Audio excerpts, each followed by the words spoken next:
Hello, it is October 1st, and we've got a lot going on in things like the government shutdown, uh, but also still in the trade, and especially for those American farmers that I talk to a lot.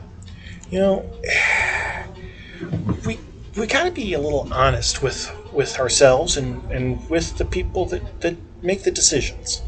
Um, During the first Trump administration, he chose tariffs as his weapon of choice against China, and it sparked a trade war. And no matter how you justify it, anyone thought that it was, many thought that it was, okay at the time. But we have to be honest about the consequences.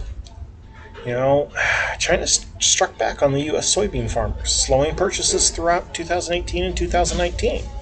And then there was a trade deal reached in 2020, but most of us said it wasn't worth the paper it was wrote on, and that China would never live up to it. And they didn't.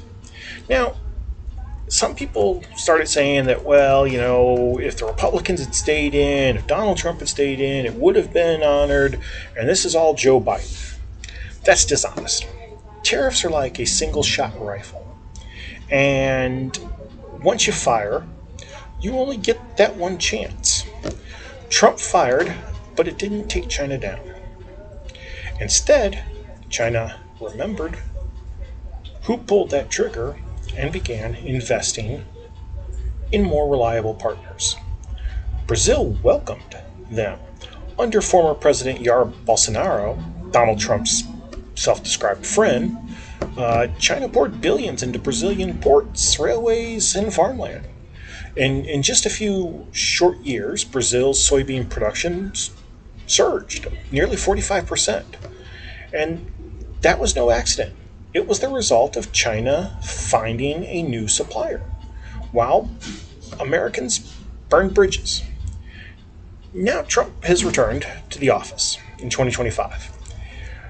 Rifle in hand, backed by the one-eyed dog Republican Party.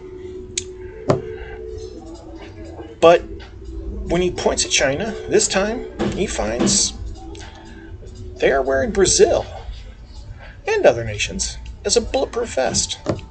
And when China fires back, it was the American farmers and consumers who took the bullet. Now, and Trump has made matters worse.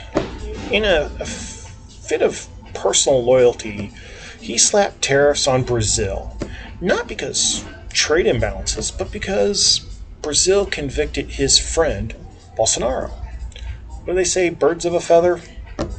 Something along that line.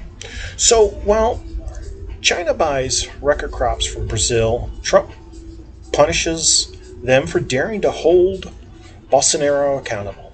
Meanwhile, his Agriculture Secretary, Brooke Rowlands, was caught, well, it was on Scott Bessent's phone, but we know it came from her, talking about how sending and the wisdom of sending a bailout to Argentina, another one of Trump's buddies, while the Argentina farmers take sales away from our American farmers. So, where does that leave the American farmer?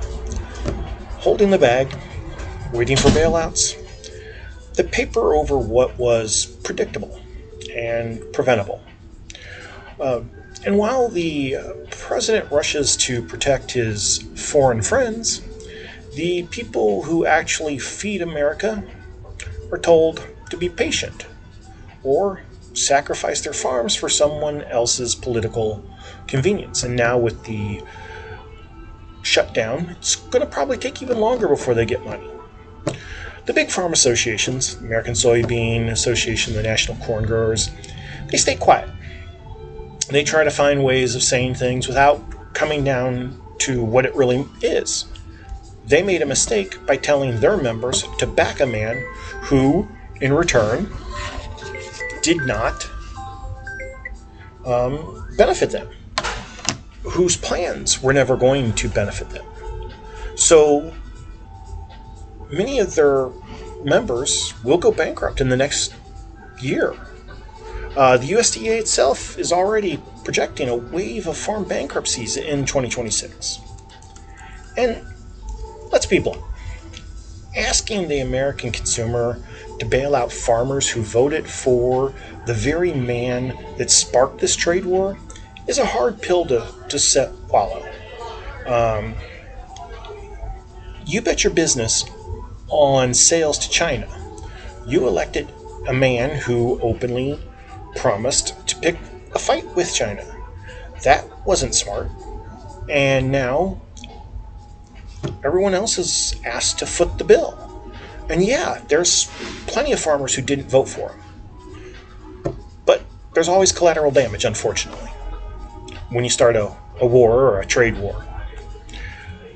Um, once upon a time, the U.S. government could have softened the blow by buying surplus soybeans and moving them through the USAID office food program. At least then, the crops would have fed the hungry and helped the American farmers. But this administration slashed that. USAID basically no longer exists, cutting off the demand, just as they destroyed the markets. Kind of like a double whammy to the American farmer. The USDA is already warning of a wave of farm bankruptcies in 2026. That's not a projection pulled out of thin air. That's the path we are on. But 2026 is also an election year. We don't have to keep repeating the same mistakes again and again. We don't have to keep electing leaders who protect their friends abroad while letting our farmers, our towns, our consumers take the hit. Next year we have a choice. We can keep bailing out failure, or we can start demanding honest leadership that tells the truth, values food security, and puts the American farmer and families first, not just in their words, but in their actions. Because if you think the crisis stops with the farm gate, you might want to think again. It stops at the ballot box. All right. Well, enough for the moment, and I wish you all a good day, and thank you very much for listening to me.